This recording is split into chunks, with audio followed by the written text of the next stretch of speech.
ঢাকা-৮ আসনের সম্ভাব্য স্বতন্ত্র প্রার্থী ও ইনকিলাব মঞ্চের আহ্বায়ক শরীফ ওসমান বিন হাদিকে গুলি করা ব্যক্তিকে ধরিয়ে দিতে পারলে ৫০ লাখ টাকা পুরস্কার দেওয়ার ঘোষণা দিয়েছে সরকার।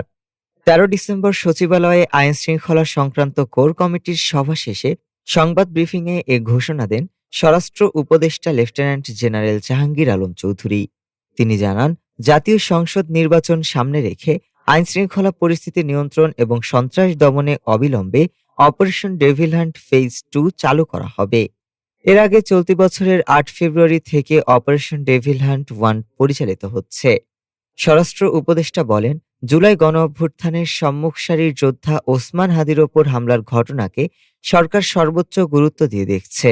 ঘটনার সঙ্গে জড়িতদের দ্রুত গ্রেফতারের নির্দেশ দেওয়া হয়েছে এবং কাউকেই ছাড় দেওয়া হবে না। তিনি দাবি করেন, এই হামলা আসন্ন জাতীয় সংসদ নির্বাচনকে বাধাগ্রস্ত করার অপচেষ্টা। এমন যেকোনো প্রচেষ্টা কঠোরভাবে দমন করা হবে।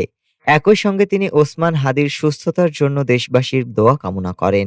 উল্লেখ্য, নির্বাচনের তফসিল ঘোষণার পরদিন গতকাল রাজধানীর পুরানা পল্টনে গুলিবিদ্ধ হন ওসমান হাদি। বর্তমানে তিনি এভারকেয়ার হাসপাতালে চিকিৎসাধীন রয়েছেন এবং এখনও শঙ্কামুক্ত নন। ডেস্ক রিপোর্ট, আজ বার্তা।